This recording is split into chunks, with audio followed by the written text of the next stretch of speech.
Hey, everybody, this is Vince Gilligan, the writer and director of El Camino, a Breaking Bad movie. And that's what you are about to watch with me and my wonderful co-host of this audio commentary.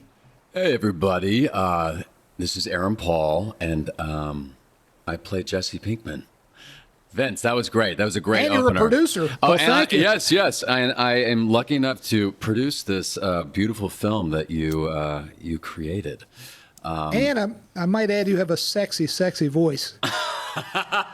You sound like a really cool radio, like a nighttime DJ. Thank you. I appreciate you, and I love you. Oh man, I got to just kick this thing off to be on set again with you and a lot of our same Breaking Bad crew, and obviously the beautiful Jonathan Banks there. He just, God, I love that man so much. Wow. He is a heck of an actor. Yeah. He is. Well, this is two great actors on screen right now. How cold was it this day? This was pretty cold. I remember wanting to constantly keep my my hands in my pockets that were just crowded with hand warmers. But I had not seen Banks in some time. And I remember him walking onto set, and everyone gave him this standing ovation. And Yeah. but yeah, he has, to everyone that doesn't know him, he has the loudest bark with zero bite. He really does. He wears his heart on his sleeve, and is just such a. He's like a campfire marshmallow that stayed too long in the fire. On the outside is all crispy, crunchy, nasty bitterness, and then Yeah. on the inside is just gooey deliciousness. Yeah, That's true. Everyone tells him that. Yeah. So Look at here this we shot. are at this is the Rio Grande.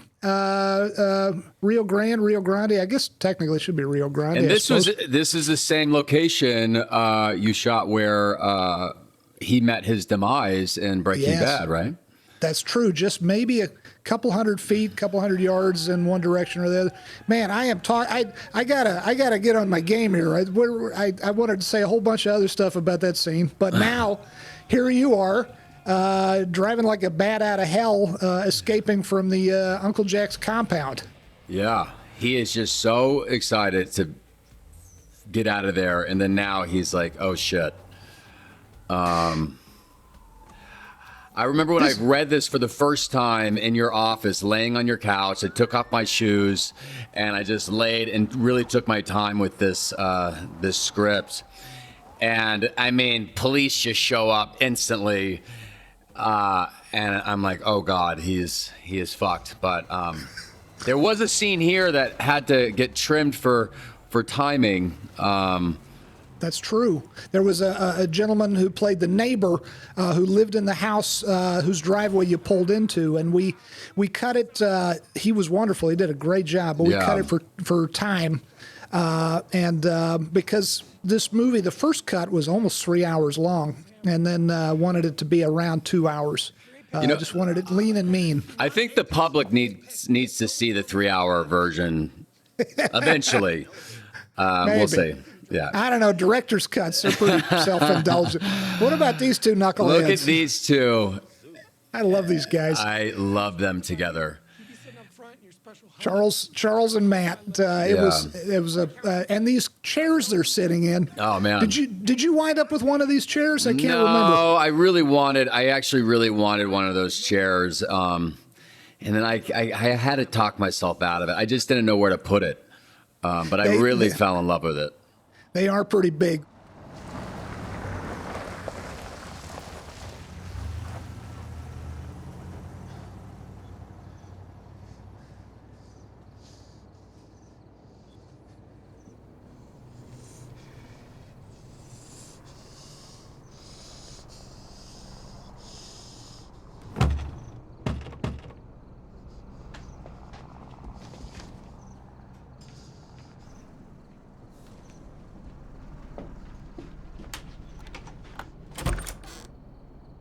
And here you are. Here's you look so just bedraggled here.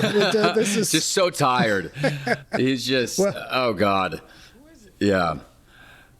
Well, I gotta say, great credit to the acting. Obviously, that goes without saying, but also great credit to Sherry and Lori, our wonderful makeup and hair department heads, who really, all those scars on your face, that goes without saying, aren't real, and all that beard and the dirt and the wig and all of that, because you were pretty much shaved right down to your skull in real life for all this. Truthfully, I never felt more dirty than I did on this film. Is that true? Yeah, I bet. Yeah, I and bet. this, I never ate more cup of noodles in my life. That was your idea. It had because I Yeah. said you're gonna have to eat a lot of whatever it is, so you got to decide. And it was your idea to do the cup of noodles, which I Yeah. think was a great idea. This Were was you the- afraid that you're gonna throw up or something? It was No, like, no, it was all right. I haven't had cup of noodles since, but this was the first. Was this the first shot? Yes, this right on screen now is the very first shot we got on the very first day of production. We actually had a couple of pre-production shots, but this was the first day of real production with obviously with you, with our number one on the call sheet. But we got a couple of, I think we got a little time lapse stuff, and I think we got the news conference with the DEA that's coming Right. up on a few days, like a week before this. This actually might have been our very first day of shooting, but the stuff just on the TV screen, and it was just a pleasure seeing DA Erickson and she came back just for just to do the silent pop, known and love, a character known and loved by the fans of Better Call Saul. Yeah. Or whether they were in fact, I guess the word we keep hearing is liberated. Were they liberated by white from captivity? Oh, these two. What was it like coming back? I mean, was it hard to get back into character? We just saw one of the first shot you did. Was it tough that first day? You know what? Truthfully, I was a little nervous about it, but then when I started just prepping, it just felt like no time had passed. And that is, all that credit is given to you and your storytelling. It really, it's true. It just took me back there. And look at this, just the struggles that all of these characters went through. It apparently just really stays with you. I mean, it definitely stayed with me. So you got back into it pretty quick during the yeah. I did. And then once and especially jumping back onto set and being surrounded by, your family, that we started on our show, and it was just so many beautiful familiar faces, but it's great every time a new yet old character comes onto set. Everyone says this is so weird. And it was weird. It was very, very bizarre. None of us expected this. And yet you gave it to us, and we all just had the best time. I'm so glad. I did too. It was a group effort, my friend, but God, I had a great time. It really was like old home week, and it really was like a feeling of deja vu and all those things. But it was so enjoyable. And this, as we record this, it was around 13 years ago that we started this whole thing. Not the movie, but the Breaking Bad. So that this was a good 10 or 11 years after that first episode that we were shooting this thing. Oh man. These sets here, the bathroom and the bedroom, are built on a soundstage, but they incorporate very nicely into the living room where the guys were sitting in their chairs, which is the living room of a real house. And it's the same living room as the exterior. That's a real house location, but here we're in a soundstage, and I love how the art department, Judy and her design team and her construction team incorporated them together. You can't tell the difference, between a stage set and a real life house. They really. I love that these guys use I love he says Tommy Hilfiger. I love when he says, just use them all. Use them all. Use them all. Yeah. Somebody had to try that. Yeah. I love that. He goes, yeah, Badger gave it to me was it for Christmas or? Yeah, for Christmas. I love this shot here. I just love that you wanted him to bring the gun into the shower with him, just in case, you know. You never know. You never know. This is how I bathe. Yeah. When I do. Yeah. Talk about this. Talk about getting hit with this thing. This was an actual fire hose, and you guys were so sweet about making sure that there was a warming tent, nearby. Everyone was so nervous about it. I was actually incredibly excited about it, and it was great. It was fine. It was cold. It was a cold day in Albuquerque, but the water was kind of nice. It was warm, right? The water coming out of the hose. I told them to make it ice cold, but they didn't listen to me. Bastards. This shot with the water coming out of the gun was so great. This was fun. This is the real house, and that's the real backyard you're seeing reflected. Now we're seeing you. For the longest time, and in the script, you were going to go through the whole movie with the wig on, with the long hair. Yeah. And we realized a couple of things. We realized that the wig, as good as it is, by Justin Stafford, our wig maker, and Lori, Lori applied it every day. But the more wig you have, the more you risk it looking like a wig. And also, you're a handsome man when you got the aerodynamic look, the streamlined look here without all the hair. So we added in later the idea of you shaving and cutting all the hair really off. the 11th hour, right? That we decided. It really was. Yeah, it really was. And I'm glad we did it. I didn't write it in that way originally because I figure the smart move is to look as different as you did in your mugshot. So long hair might keep you safer. But I think it might have been our producer Melissa Bernstein or maybe Jen Carroll, one of our really smart producers who said, maybe it's more like an emotional thing. He just can't stand having it on his head anymore, so he cuts it even though it may not be the greatest idea.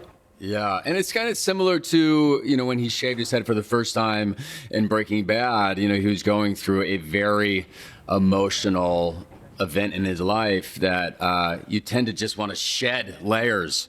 And so he just shaved his head out of nowhere. Yeah, absolutely. Old Joe. Larry Hankin. The wonderful Larry Hankin. I love that Old Joe eats at Red Lobster. You see the Red Lobster bag? Oh my God, I never noticed that. That's so funny. Well, he likes lobster. I love your details. It's so great. That was all the art department, although the Red Lobster bag, I think they just had a bunch of old papers that they brought to the set in it. I said, you got to put the bag in the frame too. That was a local Albuquerque recycling center that does actually great things because recycling, you say, it's a big junkyard, it's nasty. No, it's, they're recycling.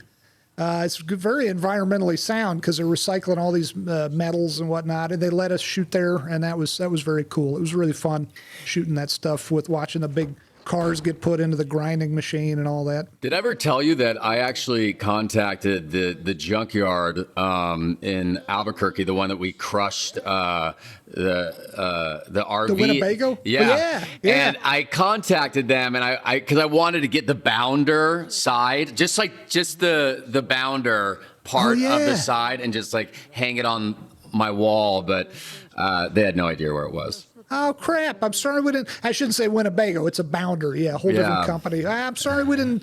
You get a Sawzall out and cut it out for you that day. I'm sorry we didn't do that. We should have. We should have done that. I know. We totally should have. Yeah. But so here's. See, by the way, Old Joe's running in front of a bay window there that's just over top of the two trash cans. That is actually the garage of the house. And the art department covered it over with fake stone and a fake window. That's a garage door that's hiding. Oh, right, yeah. And that is because I wanted them to hide the car in the backyard and have to take down the fence and all that. But you wouldn't do that if you had a garage. You'd put the car in the garage like a normal human being. So they got rid of, it was a story point, so they got rid of the garage by covering it over. It's amazing. It's the magic of the movies. It's amazing. So smart. This was, we were shooting this scene for a good 3 or 4 days straight. I mean, not this one scene, but the whole sequence at Skinny Pete's place. And the neighbors were very sweet. We probably annoyed them. We were there like late at night and whatnot. Hopefully, we didn't. It seemed like they much. were having a good time, to be honest. Yeah. Just people hanging out, really excited to see us back. Yeah. I'm surprised we kept it a secret for as long as we did. I was just gonna say, based on what you just said, God bless them. They did hang out, they did watch, but everybody was super respectful. Albuquerque is the coolest town in the world. If we had shot in Los Angeles, somebody would have had a drone up trying to get video. Someone would have been, trying to put it on TMZ or whatever the hell. And the people of Albuquerque are very cool because a lot of them knew about this, but they didn't spill the beans. Yeah, they kind of loved being in on it. Dropped by, the two of us smoked a fat bowl, traded pink slips, then you split. I always wanted me an El Camino, and that's church, yo. I loved earlier when the basketball backboard, when the car bumped into it. And just fell over. That was fun. Oh man, it was so fun to get back to work with these two. My God. These guys are great, and they're so different than their characters, and yet they do share a sense of fun that their characters have. And they're, Had you been in touch with these guys? Yeah. No, we stayed in touch throughout the years, and now this I want to talk about this. Oh my God! Yeah, shot. Talk about it. Go ahead. Now, every shot that you see, on Breaking Bad, like stuff like this, was all scripted. Mainly, for the most part, by Vince. Like he's just his attention to detail and his vision is just so beautiful. But there's a car mounted on the side of this. There's a camera mounted on the side of this car, and Vince comes up with this shot, and he always says, "Okay." No, he always gives the credit to somebody else. He just says, "No, I just come up with a shot and I say what I want, and then I go off and eat a sandwich, and then I come back and it's done." And actually, it's kind of how it happens. Yeah. But we did this particular take. Particular shot. How many times? I think it was 22 takes. Yeah. I am not proud of that. That beat my all-time record of blowing up Gustavo Fring and blowing half his face off. And that was 21, right? Was that 21? Or 18? What was that? I was 19, I think. 19, that was 19. Yeah. So I was not proud of that. But it was a very tricky shot because the camera, as you said, is mounted on the speed rail, hanging off the side of this old clunker. And by the way, that was part of the problem. Some of the takes were because the damn car wouldn't start, or it would stall out as soon as it backed into the road. But it was on this motion head so that the camera could creep in during the shot. And then you see reflections of the camera in the chrome of the driver's side mirror. And then Ara and his team are the amazing visual effects magicians of rodeo effects managed to digitally erase all of that stuff. So it was a Megillah. But we shot 22 takes. I should not admit this, but we shot 22 takes, and I think I used take 4. Oh, my God. And then it cut. So I shouldn't even be saying that. The crew's going to hear this, and they're going to come and kill me. I think he did such a great job. Charles. Absolutely. Really. Charles. Oh, I love that shot of pushing in on his face as he was starting up the El Camino. We did that in one take because the light was fading, and he just nailed it. Unlike you, who had made me do 22 takes. No, I'm just kidding. No, Charles just nailed it in one take. This was fun. This was such a fun day. This was so great. This is a real Albuquerque Police Department. There were a lot of murders that day because all the police were over here in this neighborhood, and we're not policing the rest of the city. But no, that was a joke. Oh my The God. entire Albuquerque police force was here in this one neighborhood, and crime ran rampant everywhere else. No, But look at all of these people that were here, and they all kept it a secret. You know, it's just not a single cool? photo was taken and shared. This scene, just being back in this hole. Yeah. Yeah. That must have brought back. You know, it's so funny. You write a scene like this, and then you're directing it, and you're so worried about the lighting and, you know, getting everything framed just right. And of course, I don't have to worry about the acting with you, my friend. But you're looking at every little nuance, and you kind of tend to forget. Jesus, what a horrible thing this is representing. You get kind of technical with it, and then you watch it, and you say, God, this poor guy. Yeah. I mean, just seeing Plemons' shadow come across the tarp was just. Well, this is just as good a time as any to talk about Marshall Adams, our amazing DP. Yeah. And God, what an artist. Really, and such a sweet, beautiful man. Oh, yeah. Oh, yeah. And our camera operators, Paul and Matt, just nailed it every time and gave so much wonderful input into helping me come up with compositions and whatnot, where to put the camera. And boy, just what a murderer's row of talent behind the camera and in front of it, obviously. Now, everyone listening to this right now, and I'm sure you're very much aware of this, but Vince, he just does his homework, so much homework. You know, he comes to set every day so prepared, does his own storyboards. You know, I mean, he just knows it all. But it just, you know, to reiterate what Vince said, it is very much a team, sort of team effort. Oh, God, yeah. God, yeah. Well, the great thing about homework, I kind of do tend to overdo the homework, but it frees you up because then you can throw it away and you can come up, you can listen to folks say, hey, what if we did this? And then you know you've got a good plan, or hopefully a good plan. You got a good plan in your back pocket, but you can come up with something even better. It's like having a net underneath you when you're walking a tightrope. It's haven't done your homework. And how great is Jesse Plemons? How great is this guy? I love that guy, and just him zipping on the skin of Todd is just so eerie because he could not be further from this sociopath. That's true. Well, no, that's true. What a hell of an actor. But he does share some of the nice qualities that Todd has, but none of the murderous, Right. Killing people like bugs qualities. And by the way, looking up there, again, Marshall and his lighting and also the rodeo effects folks and our wonderful set builders, this is indoors in a soundstage. And because this hole in the ground and indeed this entire compound does not exist anymore. We visited it during pre-production. It's just a big bulldozed field now. None of these buildings exist. The hole in the ground got covered over. So you're looking up at a constructed set inside a soundstage, and then the sky, the little bit of sky behind your head there was added in digitally because it was just a big green tarp, not a tarp, but a big green cyclorama or whatever you call it. And but when he finally gets out of this cage, that is actually shot on a different location, same location that he was sprayed with the fire hose on. Exactly right. It's a real. You'll see it in just a second here. It's a real Quonset hut, and it's right in the middle of Albuquerque in an industrial area where there's a lot of industry and warehouses and whatnot. Yeah. So sound is a little bit of an issue for Phil, our amazing sound recordist, who hates me when I pick locations like this because there's trucks rolling by and whatnot. But this is right in the middle of Albuquerque, and the pit you're climbing out of, they dug a hole.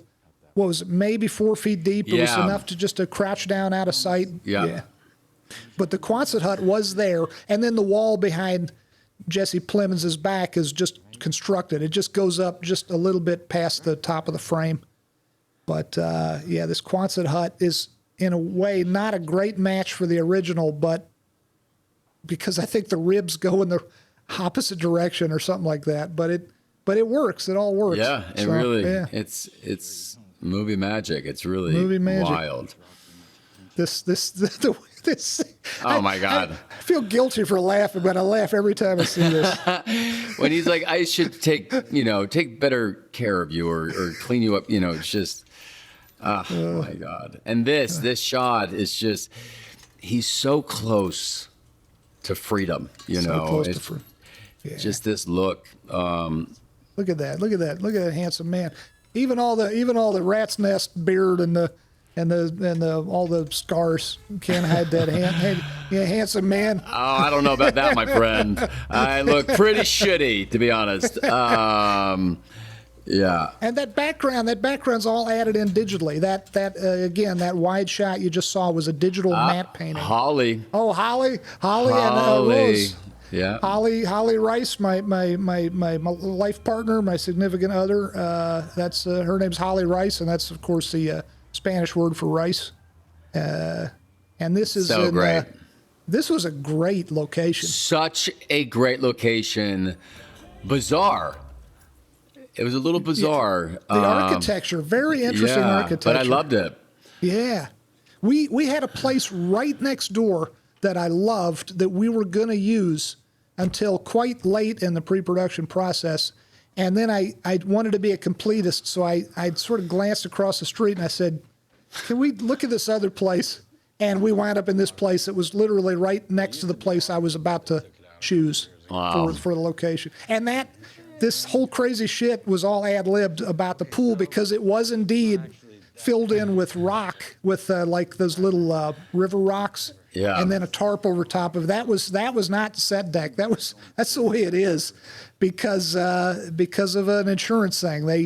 They filled it in years before because of some city ordinance, or I don't know what it was. You had to have a full-time lifeguard. Nobody could afford to have that, so they just filled it in. This. How hard was it to get this thing on? Was Oh it my actually God. tricky? There was sometimes we put it on, it would just be seamless, and then others was a bit complicated, but our wonderful editors made it look like we knew what we were doing. And this right here, he's like, oh, is this it? Is this all you needed help with? And then he's like, no, well, there's something else. That's when Jesse starts to really get a little worried. I think this is going to be bad. Yeah. I'm so glad you mentioned Skip McDonald, our wonderful editor. Yeah. That was made up of there. I didn't have as many pieces for that scene just then of putting the top on, and Skip worked his magic and figured out a way to take the very few angles I had and really seamlessly cut out probably a half page of dialogue. That was because remember he talks about I found this on. He says something about I found this on Craigslist and I was going to trade it, but the scene went on a lot longer than that, and Skip figured out a way to. Oh, and this is right near the rail yard. This is cool. And this is when he hears for the first time that Walt is in fact dead. Yeah, right. Oh, that big tow truck. That's Chris, one of our wonderful Teamsters, driving that thing.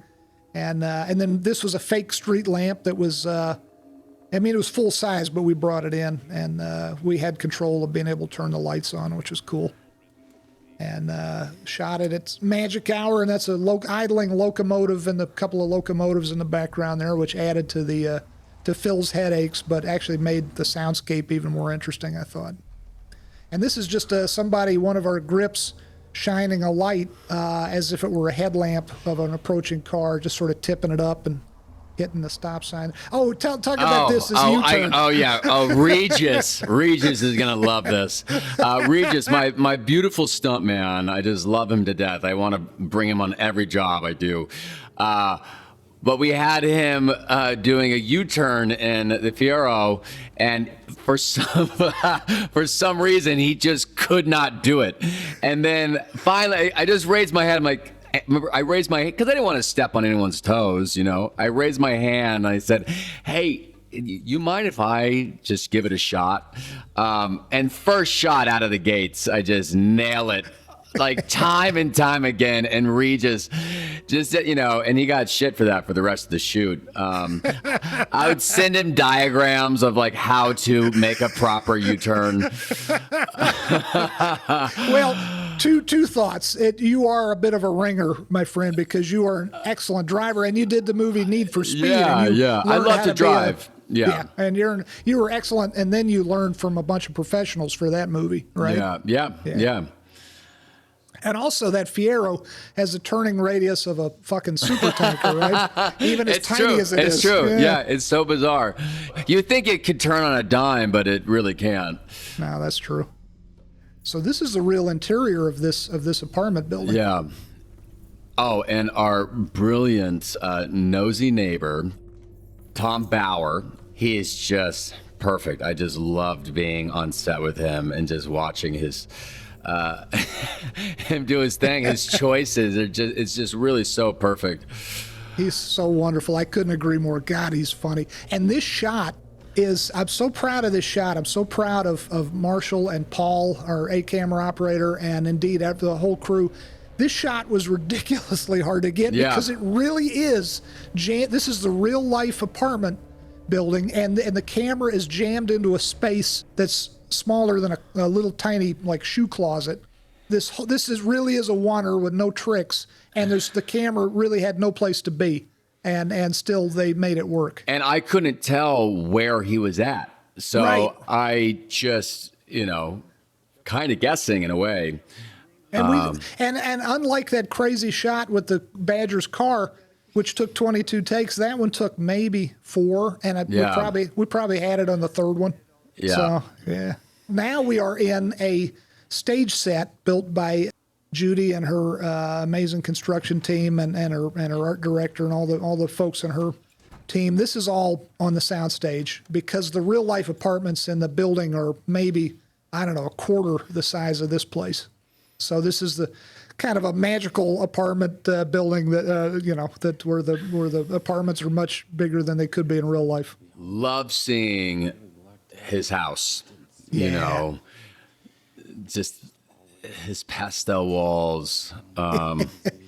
It's just so great, and just how different his bedroom is than the front room. Yeah, I thought that was all, and that's all Judy and her team. And I got to say, I had in the early going when I was writing this, and early pre-production, I was looking at photos on the internet of salt shakers and bric-a-brac stuff that go in Todd's apartment, and I had this idea that a lot of it was kind of sexualized, like naked lady sculptures and stuff like that. And I was showing this stuff to Judy, and she said, I don't know, it feels wrong.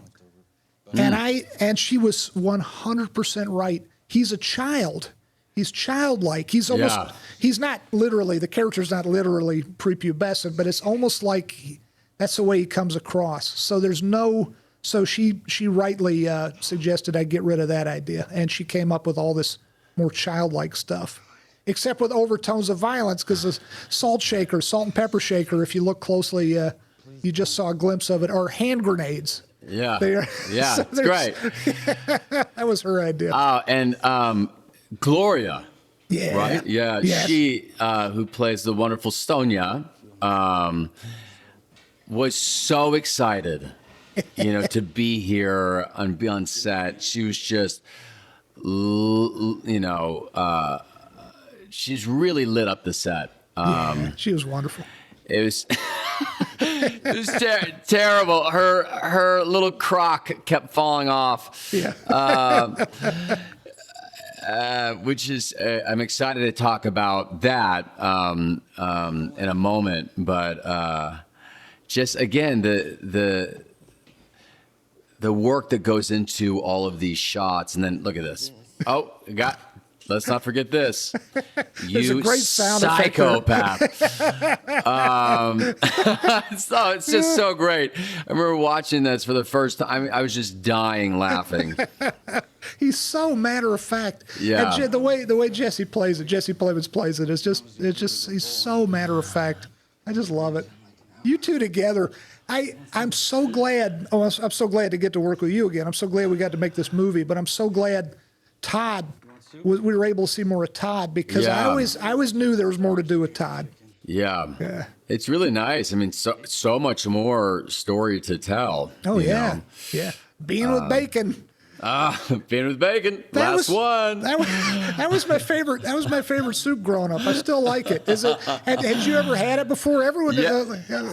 Did you? I used to live off of those cans. Oh, okay. You know? Yeah. The reason I asked that is because a lot of the crew said bean with bacon. I don't. Where do we even find that? It might have been in east of the. You know what? I don't east know of if the I Mississippi. don't know if I've ever had bean with bacon, but I used to, I grew up, I didn't have much money at all. And when I moved to LA, I was living off of Campbell's soup and top ramen, you know? Oh yeah.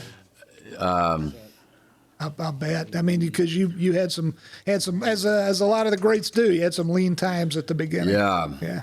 And just before, you gave me a shot, my God, that was the lowest time. But God, is that true? Is that yeah, really? it is true. Yeah. I mean, this first time I ever asked my parents for anything, they didn't have any money to give me, but they actually paid my rent 3 months in a row, and it broke my heart each time they, sent in a check. But then I auditioned for Breaking Bad, and Wow. And your Yeah. parents are the sweetest. They are the Oh, sweetest thank you, people. man. I Yeah. love your parents. They're awesome. you know That- what? Yeah. Actually, Oh, there was a shot, a sequence on the way to Todd's apartment that was cut, and I believe it's in the deleted scenes. Yes, it will be. Yeah, and I selfishly snuck in my brother, who is just the biggest Breaking Bad fan, and my baby girl story. But yeah. And he did a wonderful job. He did a wonderful He was job. so nervous. Oh my God. He had never been on set before. And so to watch him do that, my brother Steven, he was just, it just made me so happy. So thank you. I still feel guilty. It crushed me to cut it. It was again for time.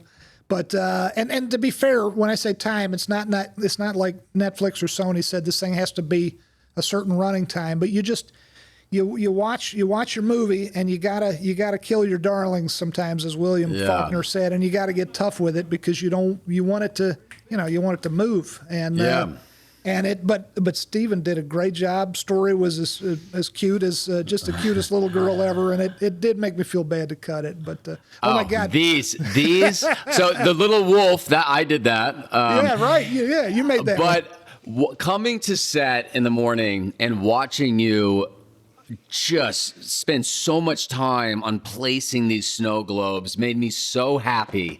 You're just like a little kid in a candy store. You're just loving life, and just creating your shots is just really nice to be able to witness. And Trina, our wonderful. Now she's a producer, a full-fledged producer on Better Call Saul. But she was the right-hand woman to Mark Hansen, our prop master, our genius prop master, and she was responsible for the bulk of those snow globes, for making them. Yeah. Since we're talking about Trina, this just needs to be recorded. First of all, I love her and Perry so much. Her boy. She got a cactus from Breaking Bad. That has been growing inside of her place ever since Breaking Bad. And one of the cactuses grew all the way to the ceiling and started poking a hole in the ceiling. Really? I mean, it's so tall. And so she had to cut it down and then replant it. But I got to show you a video. It's hilarious. I want to see that. Why didn't she cut a hole in the ceiling? I thought that's what I said. That's what I said. I go, you needed to cut a hole in the ceiling. What a missed opportunity. I know. She's the best. Trina is the best.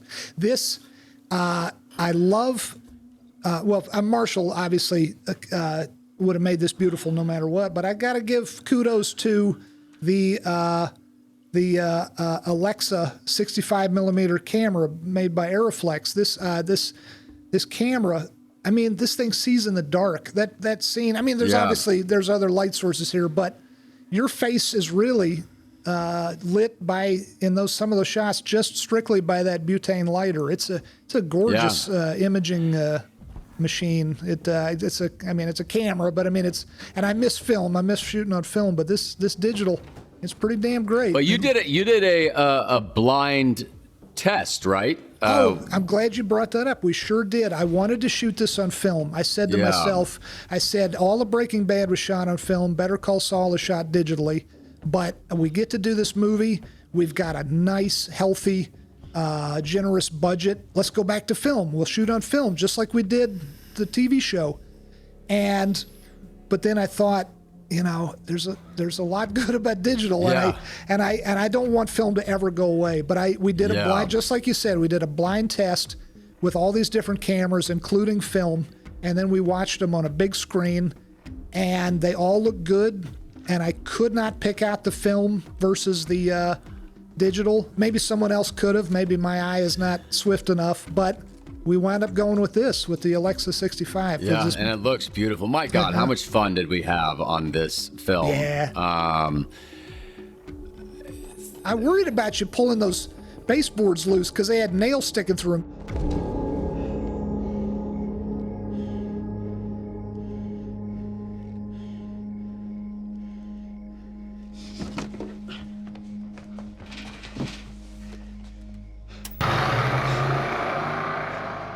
That was that look at your parents just then. That really is looking into the apartment, the real apartment across the hall in the real building. Just the shot. Everything else in the living room is on a soundstage, but just that one shot past your head was in the real apartment in the real building, looking into the apartment across the way. I love the way that place was set up. And then these two, you want to talk about mom and dad? My parents, I remember it was just so nice to see them again. I remember during Breaking Bad, I watched the pilot with them in my trailer while shooting. Did you? Yeah, I forget what episode we were shooting, but I had a copy of the pilot, and they had not seen it. Oh, and wow. I didn't know that story. That's a great story. Yeah, and Michael they could not believe it, just like all of us. I mean, we knew we were a part of something very, very special. I mean, the script was easily the best thing I've ever read, but seeing everything put together and everyone, bringing their A game, and it's just so beautiful, from the music to the shots to just everything. The tone, the tone was just spot on, and something that you've never really seen before. But yeah, it was great. This shot, this is so classic. My God, I mean, look at this. So there's an air cannon. Oh. So you see just that little detail, her croc, her purple croc that look at this shot I wanted that croc so bad. But as we're pushing her off, as it's going down, you'd say 3, 2, 1, and they'd pull the trigger, and it would shoot her shoe out of the rolled carpet. We did that multiple times. And then this scene, my God. This was so damn fun. This is the first take. We did 2 takes of it. I shouldn't even done the second take, except I'm the neurotic type, but it was so perfect on the first take. And this thing he does here, where he genius. He did not tell me he was going to do it. He just did it, and it made me laugh so hard I almost fell off the.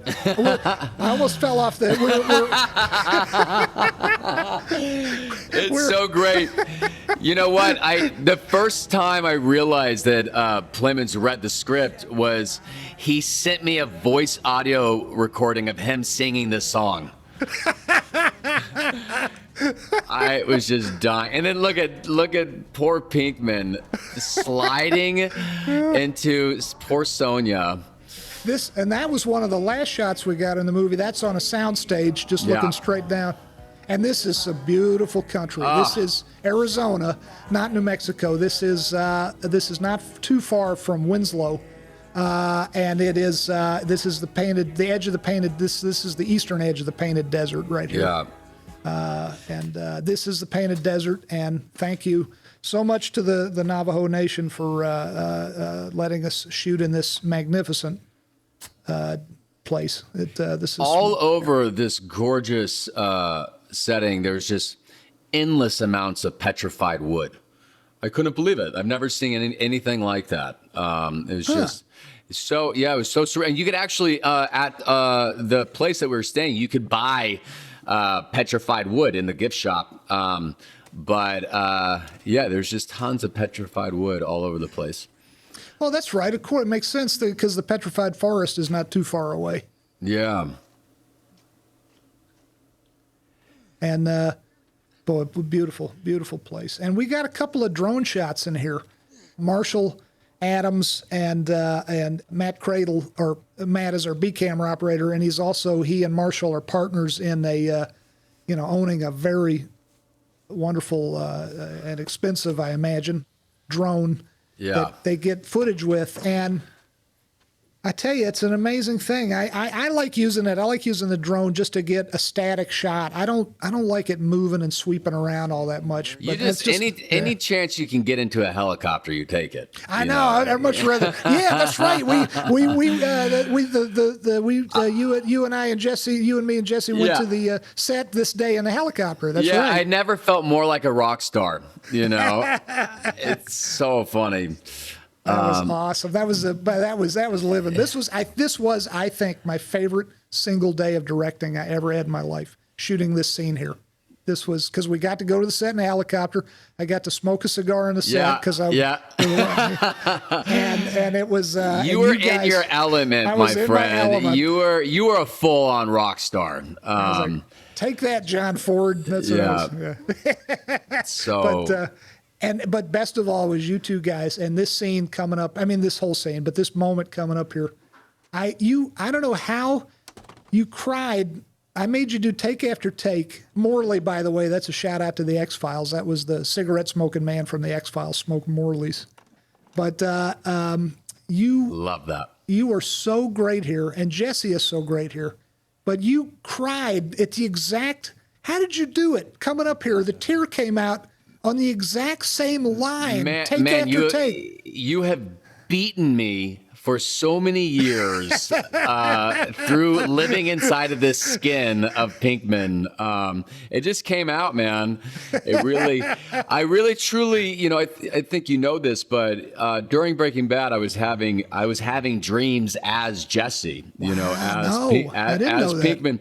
Yeah, it was just I was just so engulfed by him and his world. And wow. But this moment is just such an important moment because he is he's a second away from being free. Yeah. But he is just so beaten that he doesn't have a choice.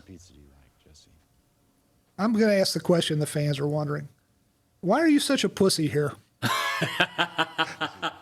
Hey man, you wrote it. No, this breaks my heart. I'm being goofy, obviously. This breaks my heart. Well, and also it's not just that this poor character of Jesse Pinkman is so beaten down, but how do you get all those guys back at how on earth there's all these there's an entire gang of these white supremacist meth head creeps who will kill the little boy that Brock. Yeah. And he knows that. He knows that. Yeah. So he just, he has to yet again sacrifice himself. For someone else. This breaks my heart every time. You are so great here, and both of you guys, because it's interesting how I would imagine, because Jesse Plemons is such a sweet guy and such an empathetic person in real life, but I almost worried seeing how broken down Jesse is that Jesse the character is, that Jesse Plemons the actor wouldn't be able to help showing some empathy for this guy, but he's such a sociopath here. I mean it's not like he's being at this moment being mean to Jesse, but he's so divorced from the feelings, the pain that Jesse Pinkman said. Look at that tear. Just but his look, it's just, he has such a vacancy in his eyes, that he just creates when shooting. Now we got to talk about this shot coming up. It's an over the head shot of the entire apartment. You should probably dive into Oh no, this. you're exactly right. And it was all credit to Judy Rhee. In the script, at the end of the sequence, as you'll see coming up, there's a lot of Jesse Pinkman's simultaneously searching the place. And my thought was just to do it in the living room. And here's the Right shot. here. And Judy said, "Why don't we look down on the whole thing, and I'll build the set to perfectly fit the widescreen frame." And she did. And I mean, the construction folks just did a magnificent And job. that one shot, that quick little shot, you would leave the camera rolling for how long?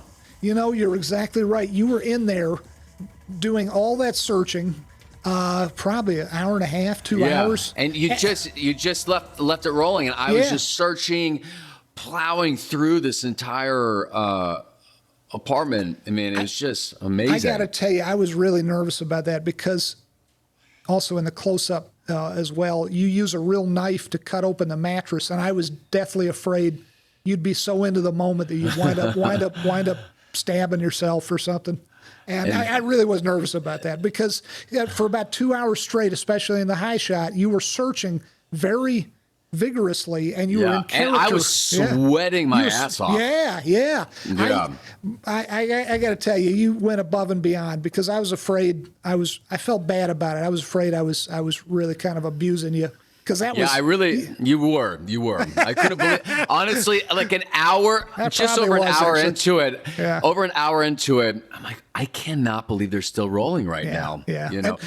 But this is just so, the fact that he's just banging his head against the fridge in frustration.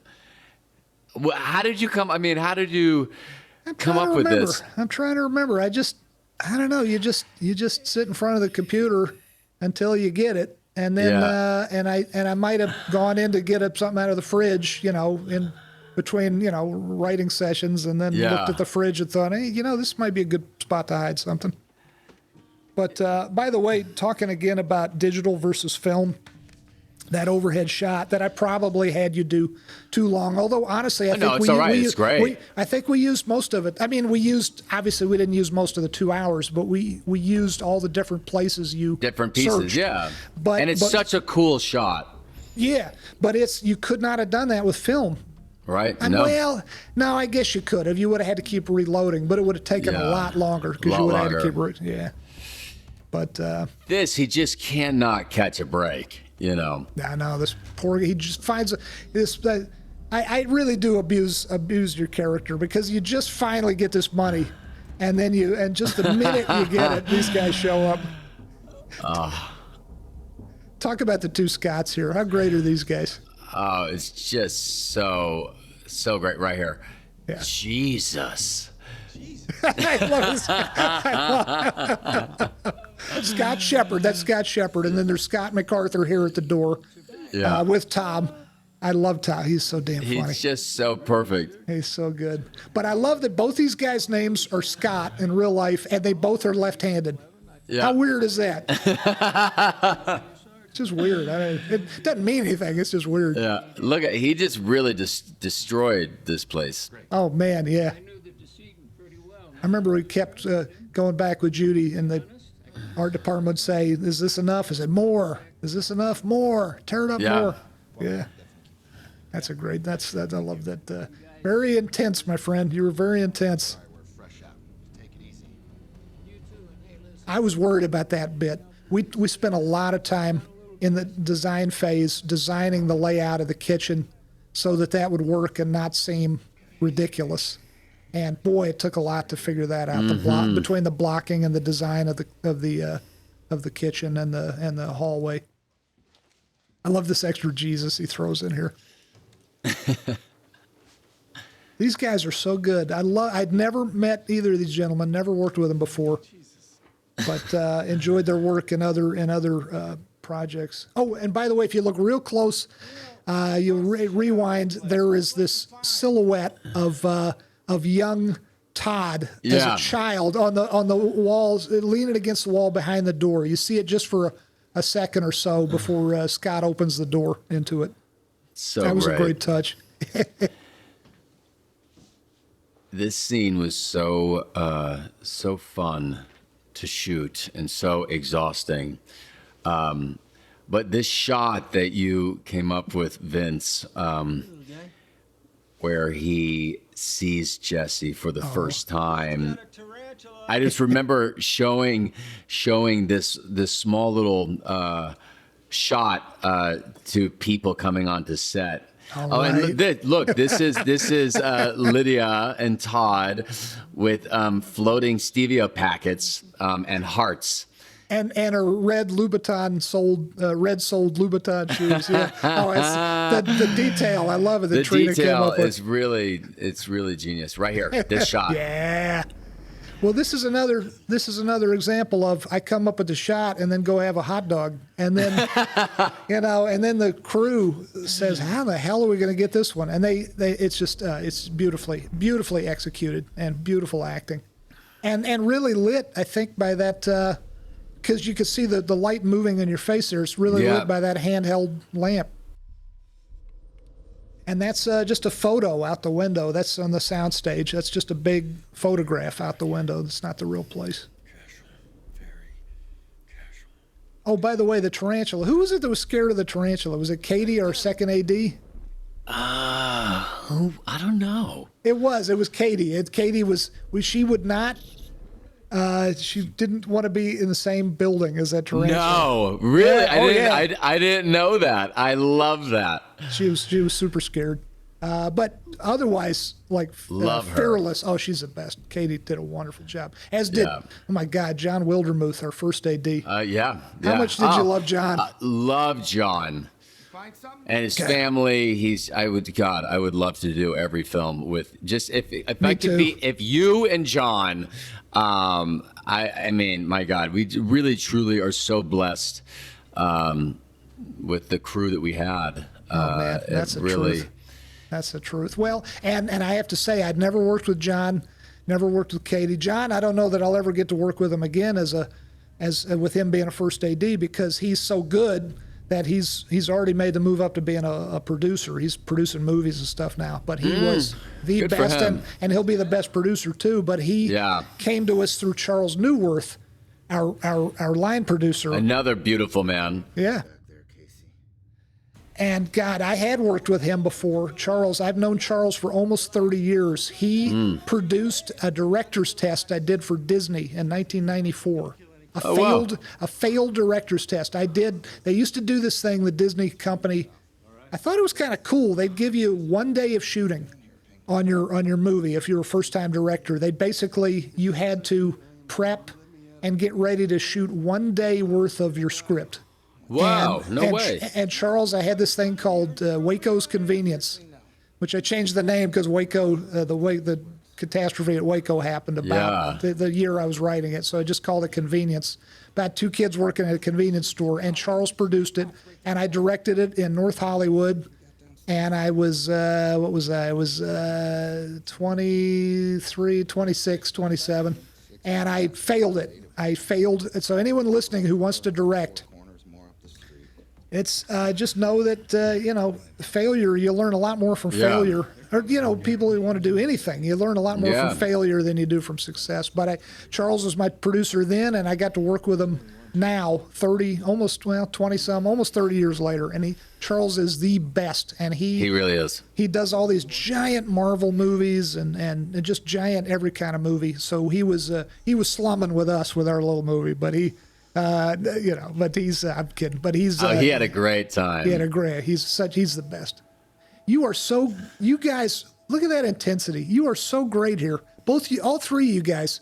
This was so much fun to shoot, and the lighting and just your one eye peeking out from behind Scott Shepard's head, and the way you play this here. God, you're so good. On the ground, guns down. I'm not just saying that because you paid me to. Now this shot, I mean, you built the set around this particular shot. Right. There's a camera. There's a camera in the floor, but he knew, Vince knew he was going to have this shot, and so there's this floor that was removed, and a camera was placed underneath, shooting up. This was actually a really difficult scene for me. Yeah. just in terms of body placement, and it was just struggling around. And I really wanted them to, and this, you know, it was important to me that they really tried their hardest to pin me down. Otherwise, I would have just, you know, I would just get up. So I would just, me wanting to be abused, just be as physical and as abusive as you need to be to keep me down. I was worried about you, all joking aside, in this scene, because you're basically doing, in that low angle, you're doing basically looking past your face, you're doing kind of a reverse sit-up. You're basically suspending your upper body over this hole in the ground, hole in the set. Actually, the whole set, it's not a hole into the ground. It's the whole set is built on a 4-foot riser. So the camera guys are below you. I was really afraid you're gonna wrench your back or hurt yourself or something. And also, talk about the guns. This is almost sounds like hard to believe, but you guys in that last scene when you're pointing guns at each other. Yeah. The guns got incredibly heavy, right? Oh, you gotta, and it sounds like we're just complaining, but these guns, if imagine just, if you just keep your arm out for a longer period of time, it starts to weigh on you. But imagine just holding a gun for, I mean, we shot that scene for hours. Hours. It takes a long time to shoot really anything. But a scene that has so many different angles like that, really, I mean, it took us hours and hours and hours. So you you can see there's a point where I put my arm resting against Scott's shoulder. Wow. And so little tricks of the trade, you know, any sort of help, you'll take it. I like that. This is the real apartment, and God damn, that scene just then, Tom, is so damn funny. I used to be in the hospitality trade, so I understand completely, or whatever his line is. I love that. The dialogue is just it's so perfect. It really is so perfect. The Brita water filter line is just, you know, I've noticed a big difference in my tea or my coffee. You know, it's just so funny.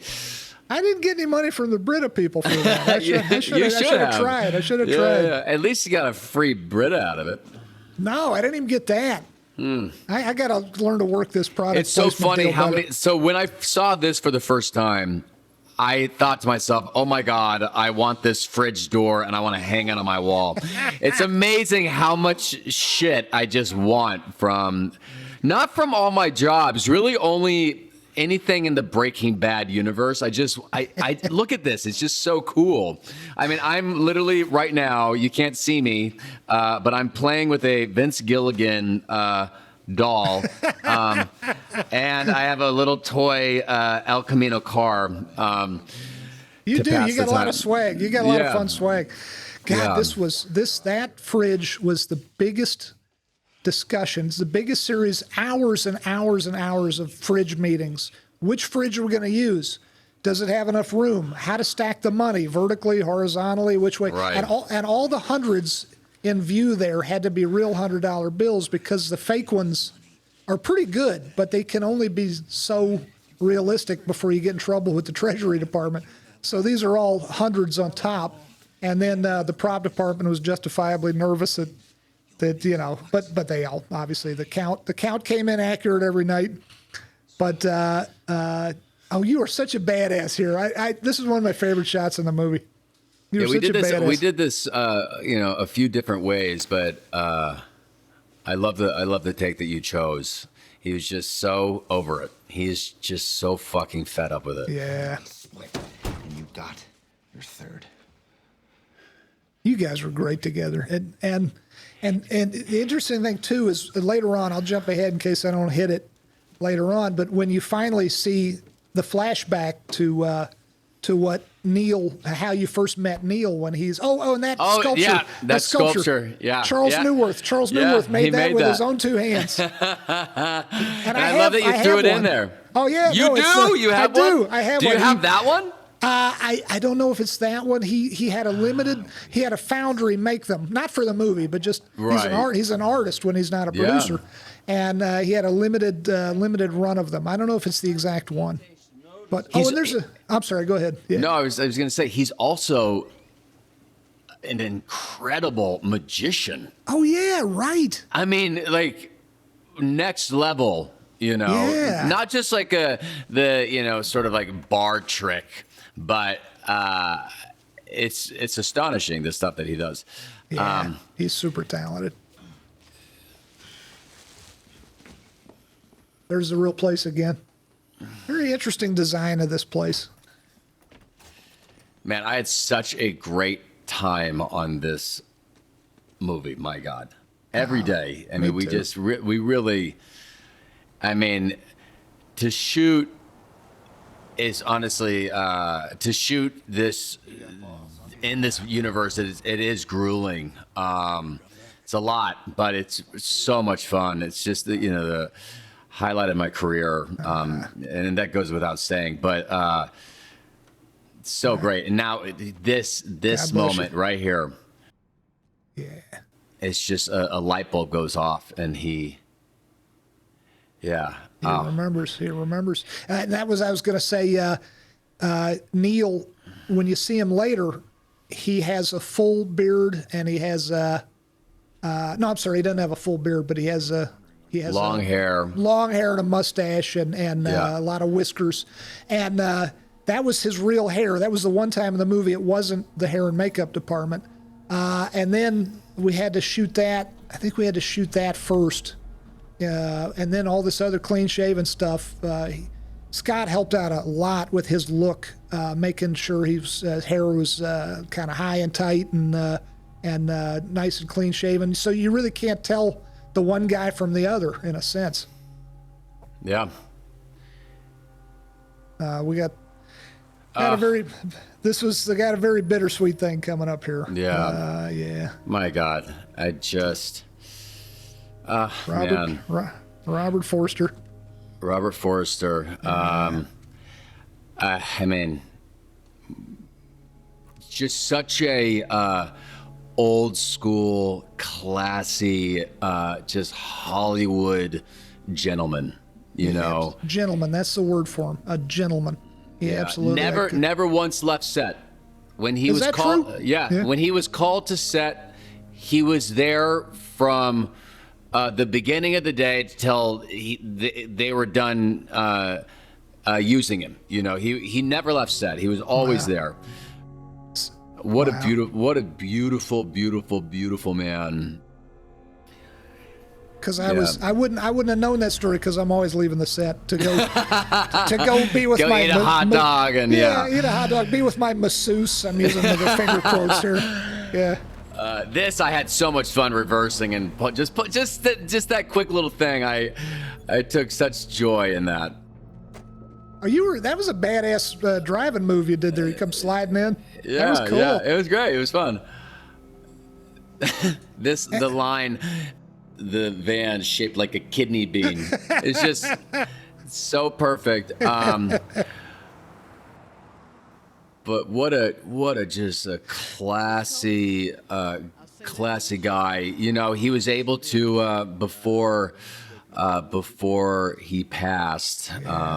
We didn't know he was sick. I'm not sure he knew he was ill at this point, but we certainly didn't. No, it was a he kind of found out, and then it was just a quick.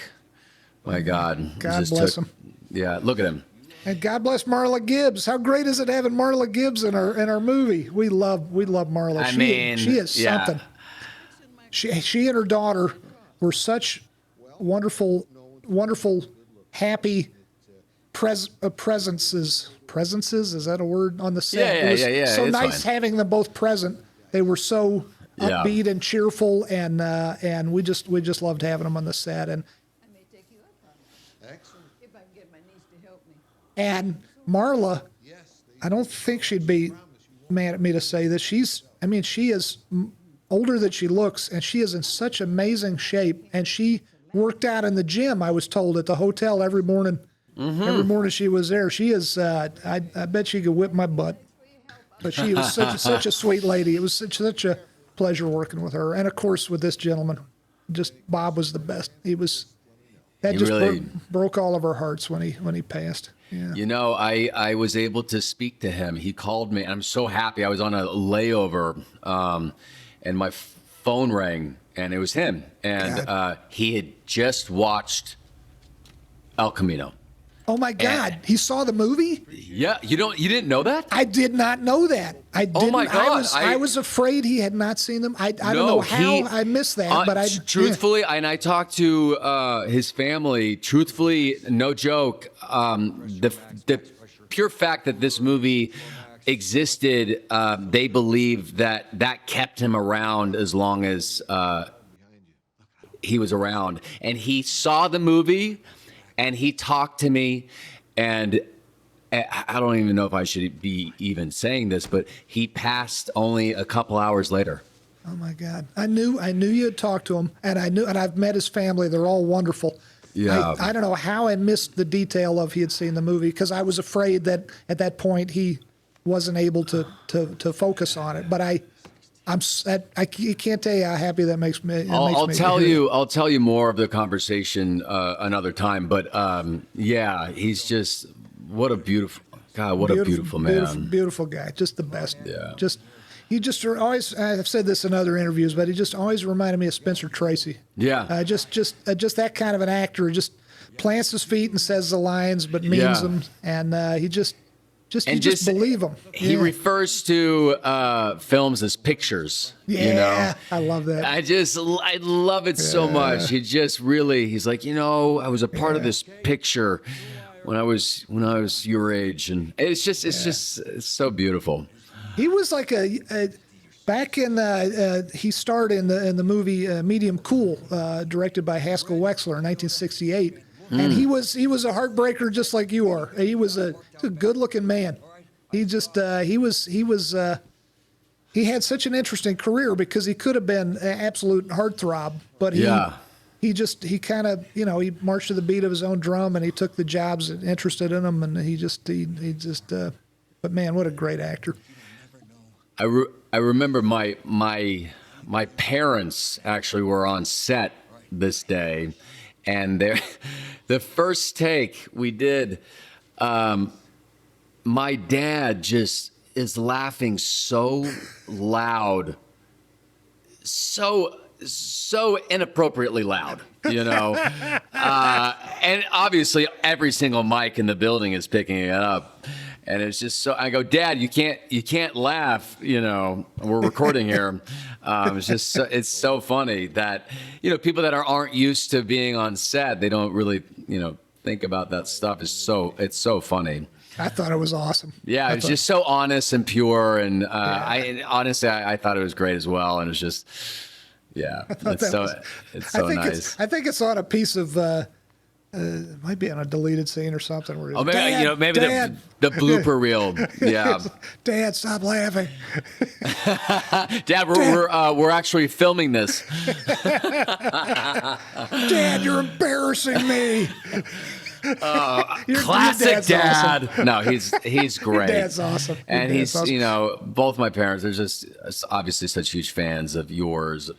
For really giving me a career and saving my life, really. God bless you. This is a furniture store now. This is obviously the real place we used on Breaking Bad as the vacuum store. And at that time, because we didn't have all the money in the world, it was a vacuum store, and that's why we chose it. It now is a furniture store, and the gentleman who runs it, he and his family, great people, let us come in, move all the furniture out and redress it like it was years ago on Breaking Bad, and repaint a bunch of it. And it was fun being in there. I really enjoyed it. And I think coming up here when he talks to the police, I think the character of Ed, played by the wonderful Bob here, I think he gives the real address of the place, because I think that was okay with the owners. And if you're in Albuquerque, go buy some furniture from these folks. They're good people. Yeah. And that's, you got close-ups. You got to have real money. I guess 50s or whatever. You got to have the real money and the close-ups. Otherwise, you'd see with this level of detail this imaging system picks up, you'd see it was fake. This was a big deal figuring out how to stack all this money, right? It was, yeah. It just because there's just so much of it, and it needed to be timed out, and it was it's so funny, man. The details that people watching don't really understand. The process. I worried about it because I thought just what you said. You got to unstack this stuff, and you got to do it within a certain amount of time. Otherwise, the scene will go on much longer. Yeah. And I worried about it. I needn't have worried because you two figured it out, and I got to go eat another hot dog, and you guys figured it out. And it's also continuity. You know, you got to. Oh, absolutely. Oh, you yeah. got to have the same amount of money on the table. You know, during certain lines. That's and right. So, Otherwise, when you cut from one shot to the other, there's a big mismatch, and people notice, and they say, "Well, that was a mistake. Those idiots." Yeah, those idiots. Can you believe they did that? How embarrassing. Yeah. And that's the real world out the window. Those folks were coming and going and didn't even know you guys were in there acting your hearts out. That's all those cars going by out the window were just folks going about their business. You guys are so good here. I love how emotional this is. I love how properly emotional Jesse is here. And yet, for his part, Ed, the disappearer, he said, "This is not. If you're trying to pull at my heartstrings, you're wasting your time." I love how matter of fact he is here. You made your own choices. He plays it so perfectly. Yeah, he's like, it's not my issue. Yeah, it's not, and you are not a victim. If you're a victim of yourself, which Right. is an interesting wake-up call. Because I think it's debatable. Jesse certainly chose a life of crime, but I think he redeems himself over the course of Breaking Bad and the course of this movie, and he deserves to get away at the end. But boy, he pays for his crimes. He sure does. Yeah. So This coming is up just- here, I'm sorry. Go ahead. It's just so genius. It's like in his head, he goes from "I can't believe you're doing this" to "Oh, I know what you're." He makes up this story in his head. He's like, "Oh, I got it figured out." He's like, "Oh no, you don't do that. That's not how it is. They won't let you do that." I love the way you play. This is one of the rare moments where a little bit of the fun Jesse comes through. I mean, you stay perfectly in the proper headspace for where he is at this moment, but there's just a little bit of fun sneaks through here, which is, you are not being funny. The character's not being funny, but it still makes me laugh the way Right. This stuff, I love it. You're so angry, and yet the anger is funny. He's like, "I can't believe you are even trying to fucking pull this one on me, man." Yeah, look at it. I love you're still wearing Skinny Pete's hat, by the way. Did he ever get that? Did Charles? I mean, Charles, does he have one of those hats? Because if not, he should. Because that's his outfit. He always had that thing on. Yeah, but that would keep me from selling it on eBay and making a profit. Oh man, That was the first time we ever saw his head. Yeah. His bare head in that scene way back. That scene, and when he goes, "Why are you doing this?" And his response was just so. When I read that, it just hit me in the gut. He's like, "Because you're my hero and shit." He's so good.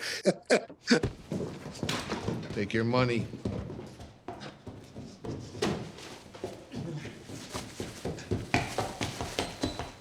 I love the way he played it.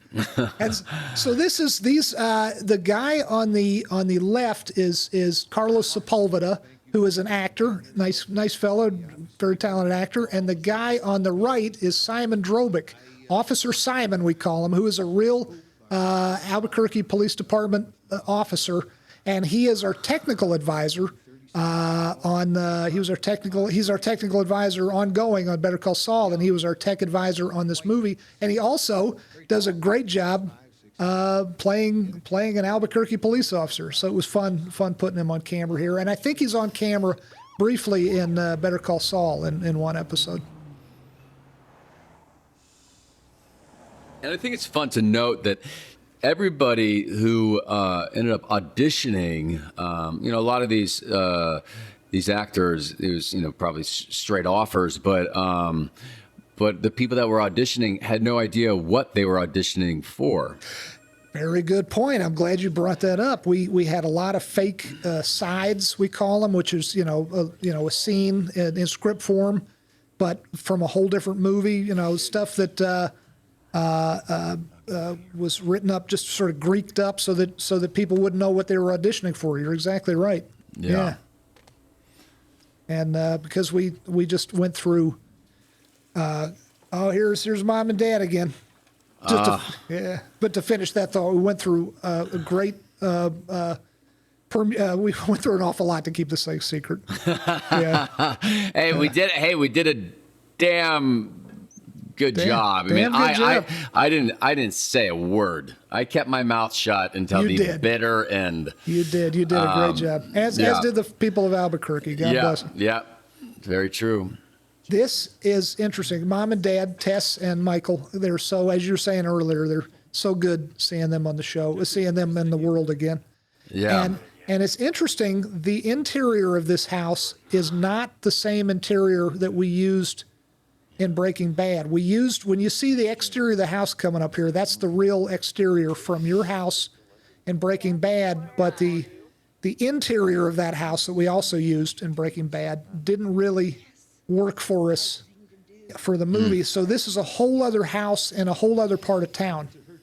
But it matched up pretty well. Maybe some discerning viewers will notice the differences, but I wouldn't have been able to pick it out myself, honestly. I love this scene. It's really him saying his goodbye, and that's true. And it kind of he lets them off the hook a little bit. He's like, "Look, this isn't on you. This is all me." I love that. I'm glad you said that, because he's scamming them, but I don't think the scam extends to the heartfelt things he says to them. I think those are real. Right. Yeah, but he is scamming them to get them out of the house. But yeah, he means it. He means it. And this is part of Jesse growing up, I think, and maturing, and which we're watching on camera as we watched him grow up throughout Breaking Bad, and this extends that. But this is down the street. There's the real house, or I should say the Breaking Bad house exterior that Jesse grew up in from the original series, and this was. There's a hedge or like a decorative plant or something up there to hide the fact that it has a brass plate on the front of the house there, talking about how historically important it is. It was built in I don't know, the teens or something, or maybe even before that. Maybe it was the 1890s or something like that. But it's a beautiful old house, and the lady who owns it is very sweet lady. And this was a long night, as I recall. Oh my God. Yeah. And I think those are a couple of real APD officers in that car who generally they're detectives, so they get to have beards and whatnot. But I believe, I don't want to get this wrong, but they did an excellent job. I loved shooting this scene. This was Paul with the Steadicam, right? Running back and forth. Yeah, I just love being sneaky. You know? Yeah. I don't know. There's just something about it. And this is so great. The old Haida key. Yeah. Is it still there? This was the last thing we shot that night. God, it was a long, cold night. And oh my God, I remember my fingers just being so frozen. I'll bet. And it was I think it was a Friday night. I think we're all looking forward to at 4 a.m, all looking forward to having a weekend. Yeah. Yeah. And then this was shot. This is a whole other location on a whole other day. This is a neat thing. This is shooting into a mirror that was tucked behind the faucet. So the camera is shooting, and then it had to be flipped on the Avid, on the computer editing system. But there wasn't room behind the faucet to get the camera, so it's shooting into a mirror. This house is, I think this house is available on air. Well, maybe not at the moment, but this house is available as an Airbnb house, I believe. Yeah, you can rent it. Yeah. I love this shot. I love the way you play this shot. This is one of my favorites because it felt elegant as a oneer. The camera really was stuffed in a closet here, but I think it wasn't even. No, of course it was operated because it just the way it tilted up. But I love the lighting. I love the way you play it. I love being able to do this whole thing as a oneer.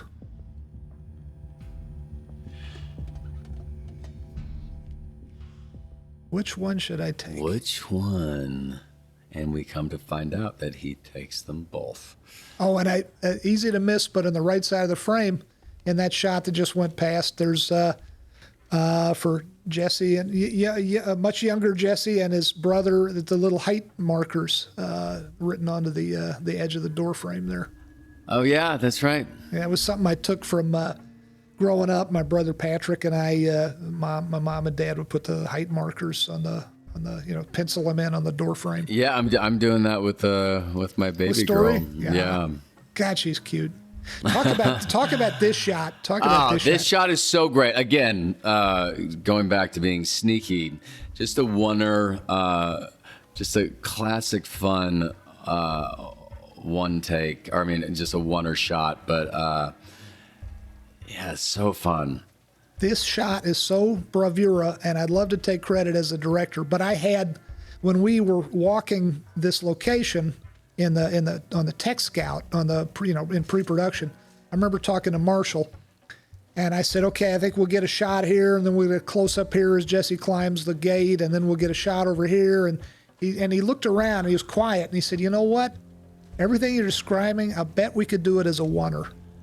And damned if he didn't. And we're still in this oneer. It started back close on your hand, checking out the padlock. Yeah. And it's still going. This was done on a techno crane on a dolly track. And it comes around a full 360 degrees before the shot is over. So, yeah. Every time I got to the point of climbing that damn fence, I just started panicking. I go, I hope I don't fuck this thing up. And you didn't. This is the kind of thing you would think would take 22 takes, and I think we did it in 7. I think, which for me is not that much. But look, it's still going. It's still going. Yeah. It's still going, and it still would have worked after we cut out of it. But I needed your reaction. I needed Jesse's reaction to realizing there's more people in the building. But I would have kept. I wish I wanted to keep it. It actually works. It's still going. Here it is. It's still going. And it would have gone on even after the cut point, probably another 10 seconds or more. But I had to cut to get Jesse's reaction to hearing the guys whooping it up in the party, because it's an important story beat. And it's raining, by the way. You could finally see it. Yeah, you can see it. It was raining to beat the band. But I had to cut there because otherwise, it was important to us to realize Jesse thought he was only sneaking up on one guy, but oh shit, there's 4 other guys. These guys were great. These guys all did an excellent job. So fun. Oh, and here's Dave, who plays. Dave. Dave is the best. He's such a sweet guy, and we finally have a name for him. He's the character we introduced on Better Call Saul, as Man Mountain, because I believe he is 6'10". He is, but just he's a big boy. But just the sweetest, most gentle, and excellent actor. And he finally has a name now, thanks to El Camino, the movie. We now know from one of the lovely young ladies here that his name is actually Clarence. The character's name is Clarence. And it was really raining. You could see the rain coming down. Mm-hmm. It was. You really only see rain when it's backlit, but it was raining even when you don't see it. It was raining. Now, this was a very long long night. And there were some of your shots I remember needing to be cut. And there's a shot right up here that's coming up that I really fought to keep in. I'm not exactly sure where it's. Maybe Which one was it? Which one was It's it? the one with the him and the beetle. Oh yeah, with the so beetle. it's coming up after this. It's coming up. It's where you're playing with the beetle, and no beetles were harmed in the making Yeah, of the no movie. beetles were harmed, but we'll talk about that in a second. But yeah, and then this is This is inside that same Quonset hut that you saw the exterior of with the blast from the fire hose, and also when you were climbing up out of the pit.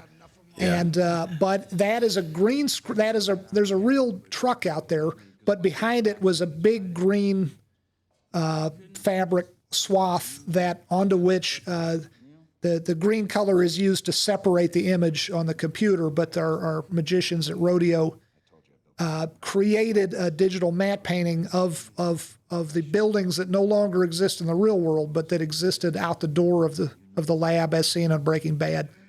And so, and this is the other direction. This is just one of the major streets in Albuquerque is behind the lighting, the big lights. It's just like a major thoroughfare. I can't remember now which street. if you rewind, you could notice now all of this stuff. It's the same tanks from Breaking Bad, and I actually was just looking for it, and I think I did notice it, maybe not, but you can still see the blood stain from Walt that he leaves with his handprint. And I noticed it when we were on set, and I remember Vince saying, "Oh, I should probably clean this off, but I just can't do it. I can't do it." You were right. Yeah. You were right. No, I think both you and we looked at it, and I think I was thinking, well, gee, we'd better just shoot around it. But one of our very efficient art department folks said, "Oh, better clean this off. It's continuity wise, it's wrong." And you and I both said, "No, you can't do that. No, they were just doing their jobs, but they didn't. Yeah, it did not. As far as I know, it's still there." And Kevin Rankin, how great is this guy? He's so he great. plays such a magnificent shit. This guy, he's so funny, even though he's so evil. I mean, not the real guy, the character. He's so good. This was, I cannot begin to tell you how painful all of this was. So I'm wearing a harness, and each time I slammed against the end of this dog track, my skin in between the straps would get pinched and kind of, But this was Doug, our excellent stunt coordinator. This was the scene in the movie that worried him the most, because he was afraid you could really hurt yourself, as in break your spine doing this. So this was all hands on deck. This was Doug and his excellent and John, his excellent number two in the stunt department, and then I think it was obviously the wardrobe department, Louise, and then it was God, what a great job the wardrobe folks did.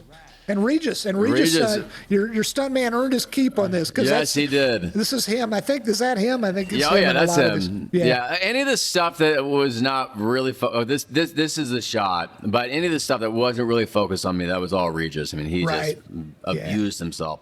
But this shot was going to make the sort of get cut out, and I just thought that this was like a nice sort of homage to earlier days in Breaking Bad, just his sort of gentle spirit when it comes to insects. Really, he had that classic scene with Skinny Pete where he wanted to he ends up just smashing this bug. In the Baby Spooge episode. That was the episode, the beginning of the what's the name of it? But the episode, the heartbreaking episode where you meet Peekaboo. Yeah. That's just all I remember is Baby Spooge. Baby Spooge. By the way, in the case of the young ladies, all three of these young ladies, excellent job, all three of them.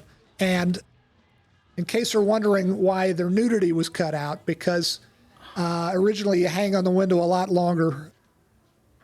They all look very, very beautiful indeed with their clothes off, but it was a combination of the movie feeling a little long at that point, and also everyone telling me I was a pervert. So we cut that part short. It's still R-rated, though, I think, for language. Wait for me. And then that was, and now we know Dave's name is Clarence. I want to see the 3 hour. I want to see the director's cut. I want to see the original cut. Can that happen ever? I Well, mean, maybe you don't have to show it to the. I mean, I think you should show it to the world. I think the world would like to see it. I don't know. This is where directors get into trouble. But some of my favorite, I'm not going to name any names, but some of my favorite directors of all time, household name directors, have put out versions of movies that they made that were, and I love the original cut, and then they put out the director's cut. And I don't think I've ever seen a director's cut where I said, "Oh, the director's cut is better." Part of it is you're familiar with the theatrical cut, but part of it too is there's a reason you cut that stuff in the first place. Yeah. Unless some Philistine type studio executives told you to cut it, maybe that could happen. But a lot of these director's cuts I've seen of movies that I love are just don't show me that. Cut that out. There's a reason you cut that out. Stick with your first gut check, your first impulse on that. Don't put all that crap back in. and I don't want to fall down that trap because I've seen it. I understand. Too many times. But you're welcome to watch it. But I think you. Well, I mean, certainly we do have some deleted scenes available on this disc. That you have purchased, hopefully at full retail price, if you're listening to this. And this scene, boy, this took, God, how many days did this scene take to shoot? It was 4 days. 4 days. Okay, yeah. Right. Wasn't it 4 days? I think so. I think you're right. And by the way, out the door there and out the windows, it was just green screen because this is on a sound stage. This is not at the actual location. And this took because everybody. one full day was just or was it 1 day and a half? All of the gunfire stuff. Yeah, you're right. It was boy, that stuff takes forever.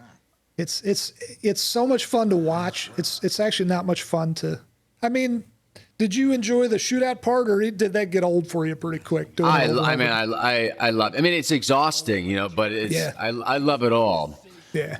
Well, you guys just it's just shamelessly, as I think I say in some other commentary in another part of the disc, I shamelessly ripped off from so many westerns I know and love. It's very Wild West. It's Well, you know what? You always considered Breaking Bad to be somewhat of a Western. I did, and I do, and I continue to. But you know why? Yeah. Because I don't think it would have been the modern day Western that it became if not for Albuquerque and not for New Mexico. Right. Because originally it was intended to shoot in, the Riverside, the Inland Empire of Southern California, and that. I think it would have been a great place, but it would have been a completely different show. I'm so glad we wound up in New Mexico, and it made it a Western.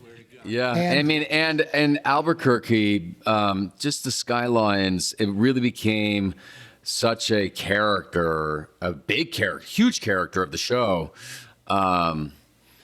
It's just so beautiful. I agree. God, this is so weird what the one Scott is doing to the other Scott here. I love this. I love it too. That's not in the script. It was just something. I think it was something Scott MacArthur started to do. I think, and then I saw something about something he was doing there, and then I said, "You kept leaning in on it." Yeah. I had really leaned in. I said, "No, really, go for it. Don't pull back too soon." And I think I did one of those dirty director tricks where I just told him secretly, and I didn't tell Scott Shepard. But God, these guys are so good. I love both these guys, and the three buddies. What a great job they all did. Yeah, they really. and you had them do some improv, just like to talk as the scene, we led into the scene. Oh, yeah, and the opening. the stuff that they would say, it's just out of control. I love it. I love all that stuff about cocaine wasn't invented when Brigham Young was alive. You can have some. I love that. I would love to take credit for writing that. That was, I would love to take credit for all that great dialogue, but that was Brendan, who's right there on camera right now, hiding behind the post. Is Brendan, Matthew, and Chris. Yeah. And he thought it'd be. He goes, what if I just held on to the drugs the whole time? That's right. And I personally, I'm like, that's a little much, in my head. But then once we started doing it, I'm like, it's just so perfect, I wasn't sure about it either, but I said, show it to me, and he made it work. He made it work. It's just because he played it not like he was such a cokehead, although he does play it like a cokehead, but he played it like he had forgotten about it. Right, exactly. Yeah, just full on shameless Western ripoff here, but it's it was so perfect. much fun. Really. So much fun. And that was fun. That was a combination. That was Squibs from our Werner Hanlein and our great special effects, physical effects guys, and then had some digital help. But this is a bravura stuff from our physical effects guys, our special effects guys. Man, I had so much fun with this. But that blood spatter, that is added in digitally. And then this thing, that frame just then where you were perfectly framed in the broken glass, that was all real life happenstance. I love it. That was the film god smiling Just upon us. Those happy accidents. Absolutely. And then here's another happy accident. There was glass left in the door frame we thought would be gone. So on cue, a guy off camera whacked it with a stick when I cued him. And then because we only had one take at it, because once the glass was gone, it was gone. But you four guys reacted to it perfectly in that one take. You did it in one. Sean, Kyle. These three guys, Chris, Matthew, and Brendan, I love these guys. They were so much fun to work with. They really, so much fun. And they had such a great time. We all did. You guys got to know each other pretty good with 4 days straight doing this stuff. You were such a badass here. That's all you, man. And I love that he's on fire the And whole time. you are really on fire here. That Yeah. is not a digital effect. You are really on fire, and you reveal it perfectly at just the right moment. Brendan says it, and just as the words are coming out of his mouth, you see the beginning of the flames there. And then we did it again. We had the guy lying behind the desk there, whacking it with the goggles Perfect on, timing. and whacking it with a stick. Yeah, and again, one take. It only had that glass the one time. God, we did this one a lot because of the reflection. We wanted it just right. That one I probably did too many takes of.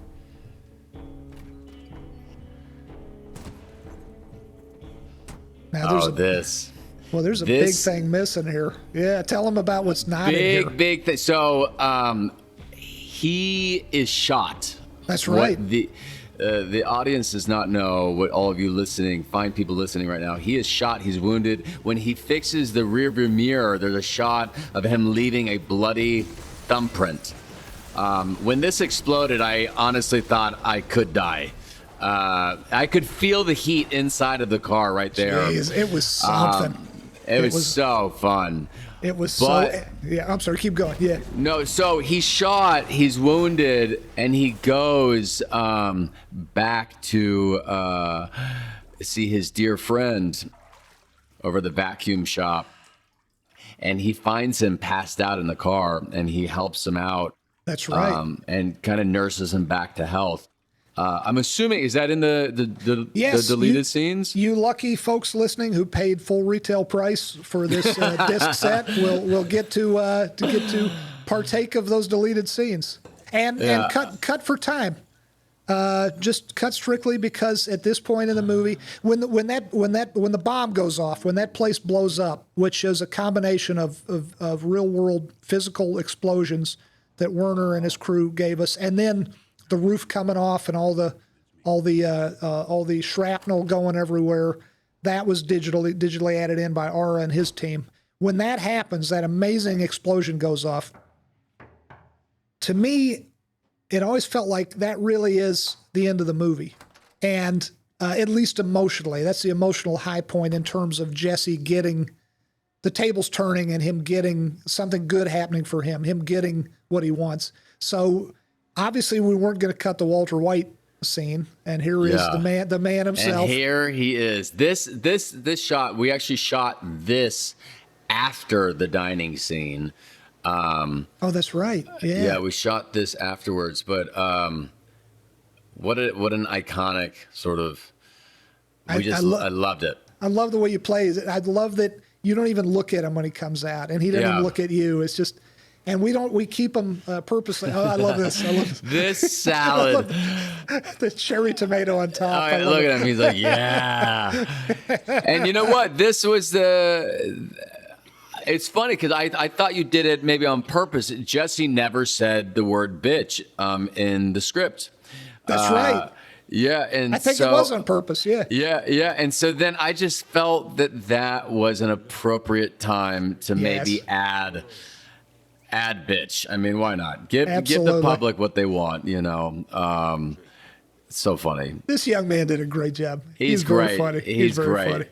Look at him just feeling like such a badass. And this is the Al Cafe, which is right in the heart of Albuquerque. So out the windows, everything you're seeing out the windows is digitally added in. If the real view out the window would be a big asphalt parking lot, and then a major road, and like a bunch of strip malls and businesses and whatnot, and lots of cars. But the Al Cafe is a wonderful restaurant that you can go eat in for real. It's like an Albuquerque institution, and they were very kind to let us to close them down for several days. And it's so much fun watching you two guys together. This meant the world to me. Actually, we only had one day to shoot this. You want to talk about that? About why Brian? Yeah.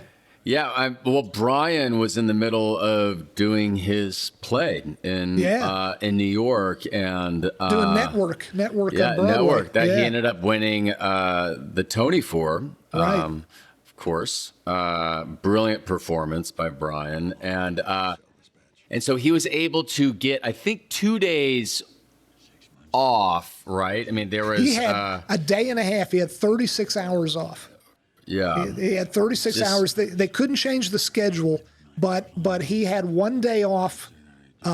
He finished a matinee show, and then we put him on a private jet. Thank you, Netflix, and brought him to Albuquerque, and like with a coat over his head, like some federal witness protection guy, because couldn't let anyone see that he was in town. And you can't tell, but that is a bald cap. That is I mean, brilliant, beautiful work. But beautiful work by K&B Effects, but with a little extra help from Rodeo, Rodeo digitally shrunk his head, because as good a bald cap as it is, he's got a full head of hair underneath it. So they had to shrink his head because he looked like he had a different shaped head. He looked perfectly normal, but anyone who's watched 62 episodes of Breaking Bad knew his head was a little differently shaped. So they had to shrink his head frame by frame here digitally. Oh wow, yeah, that is so right. It's amazing. You are so funny. I love this reaction. I love it. This you were line, so much fun here. Look, when he says sports medicine. Well, you know what? Maybe you should, It's so much fun. It's such a breath of fresh air seeing the knucklehead Jesse Pinkman back. It's we needed to see Walter White, but we also just as much, and I only realize this in hindsight, we just as much needed the breath of fresh air of seeing the happy-go-lucky knucklehead Jesse, because it's the only time you see it. Yeah. Yeah, and this is so great. You haven't seen this side of him in a very long time, since the earlier days of This Is So Great. That's true. Not since Probably stuff we were shooting in 2008, 2009. Yeah.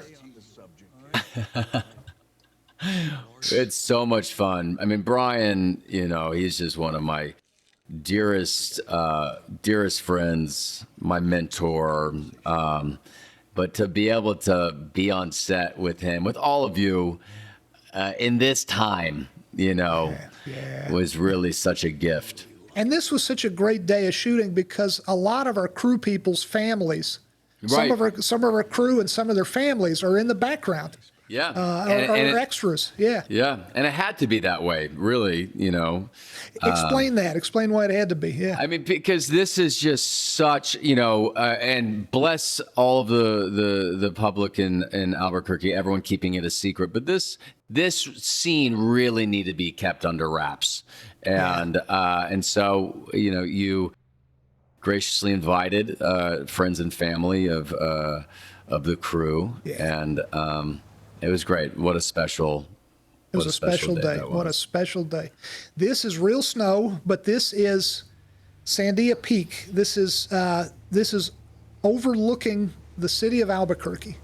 This is the beautiful Sandia Mountains directly to the east of Albuquerque.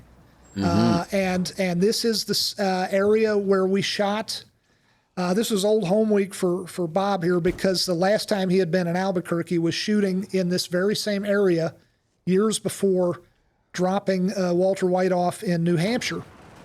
And this is like I mean, it's really close as a crow flies, but it's about an hour drive up the hill and whatnot. But this is supposed to be Alaska, but this is actually, the greater Albuquerque area.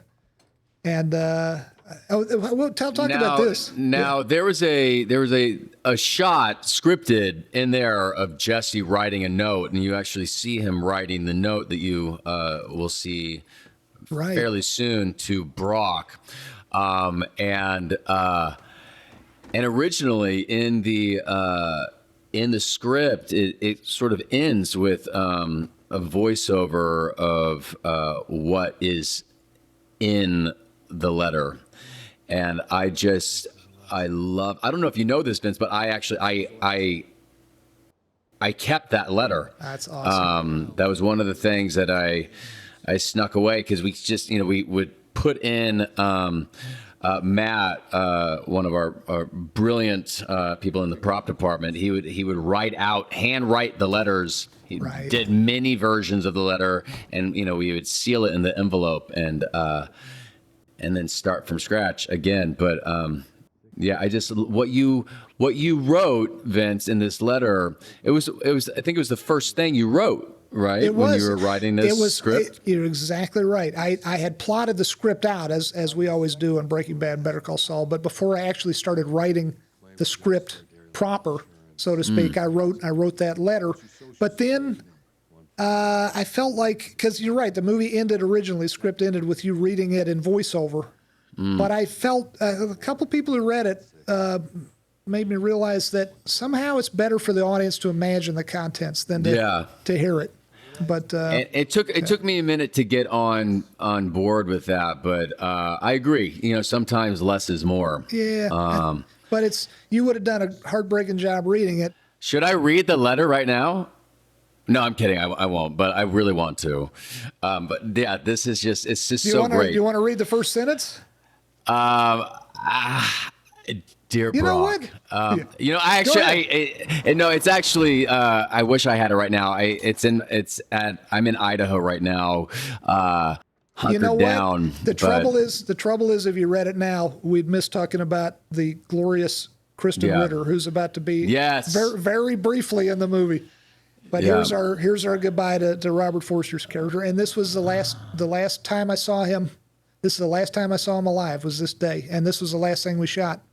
Of him in the movie. This was his last appearance in the movie. My God, what a truly what a legend. What a beautiful man. Just a great guy. Him and his family. I stood in this parking lot as we were shooting this scene, getting all the different angles, and I said, where do you live? And he said, Los Angeles. And I said, we should get together for dinner. Yeah. And he said, that'd be great. And I never I never followed up, and I'm sorry I didn't. I'm truly sorry I didn't. He's just a wonderful guy. Reminds me of my dad. My dad's Yeah. still around, and they, in a lot of ways, they're dissimilar, but something about him reminds me of my dad. Yeah. Yeah. He's just so stoic. Yeah, just a salt of the earth guy. Really is, yeah.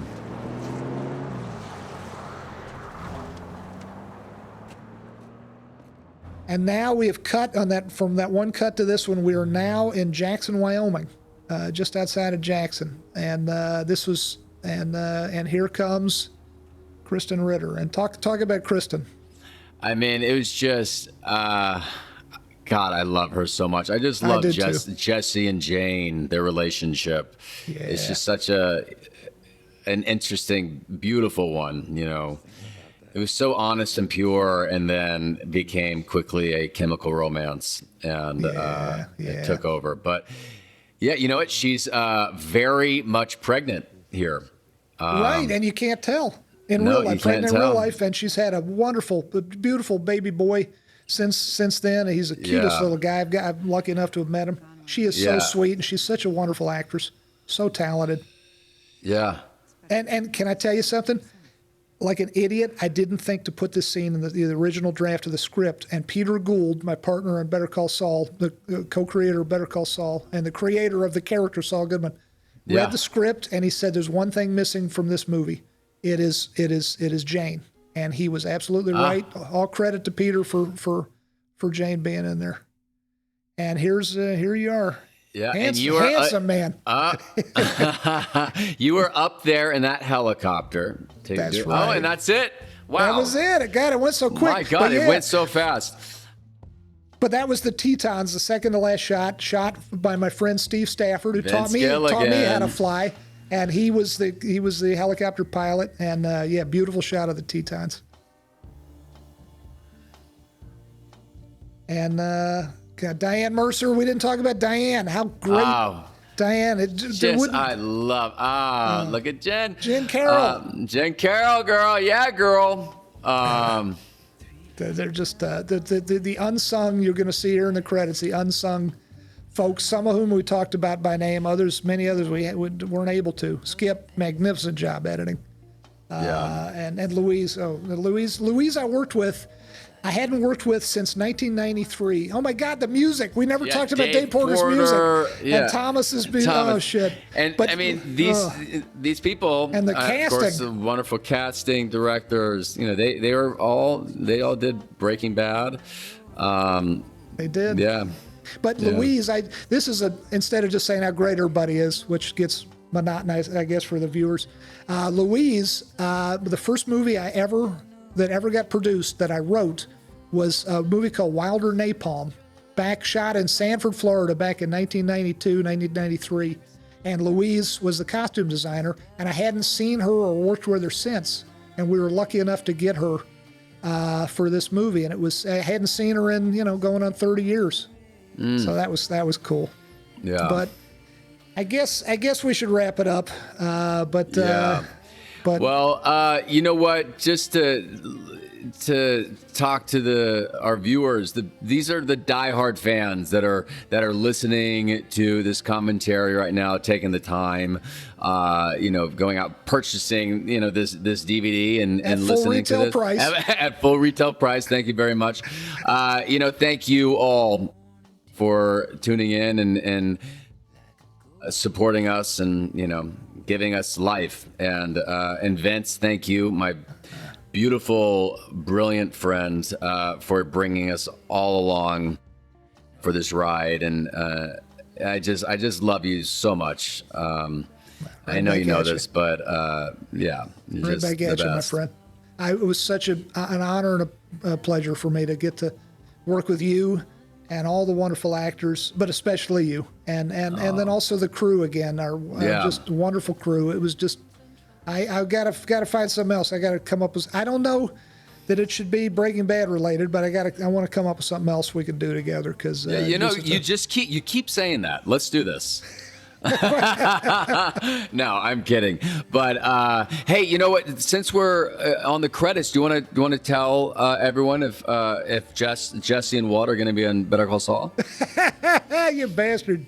Well, you know what? It's really up to Peter Gould now, and he doesn't care for you that much. So, Okay, yeah. but- Well, at least I have you. But I will argue on your behalf. I may Okay. not win Yeah. because his feelings are pretty deep. They run Yeah, pretty, yeah. pretty No, strong. I know. It's all right. It's no, all right. how could we? I don't want to make any promises, but Yeah. it would be a shame for Better Call Saul to end without seeing Walt and Jesse, wouldn't it? And I think Yeah. Peter feels the exact same way, and of course he secretly loves you, as we Yeah. all do. So, Well, you don't want to just throw it in there to throw it in there. I know it has to make sense. So, you know, I think maybe we'll figure it out. I hope we Yeah. do, and I hope you guys. Well, let me tell you this: you're busy globetrotting men, you two, and so hopefully you'll be available if that day comes. Yeah. Well, you know. Because you're busy selling delicious mezcal and also Yeah. acting. Dos Hombres, got to give Dos a shout out Hombres. to Dos Hombres. Pick it up at your local liquor store. Pay full retail price. Yep. Don't Yeah, exactly. Don't accept any discounts. Yeah, Brian Cranston and I are selling you booze now. Anyways, God, what a fun thing this was. Yeah, crazy. Thank you, my friend. Thank you. Thank you. What else should we? I mean, how can we end this? Short and sweet. Thank you for listening, everybody. Yeah. Thank All you for at this point 13 years of sticking with us and putting us where we are, and we appreciate it more than we can even say. Yeah, it's true. It's true. Well, again, Vince, you legend. Standing ovation, applauding you right now. Thank you for this journey and this world. We all appreciate it. Thank you. Bye-bye.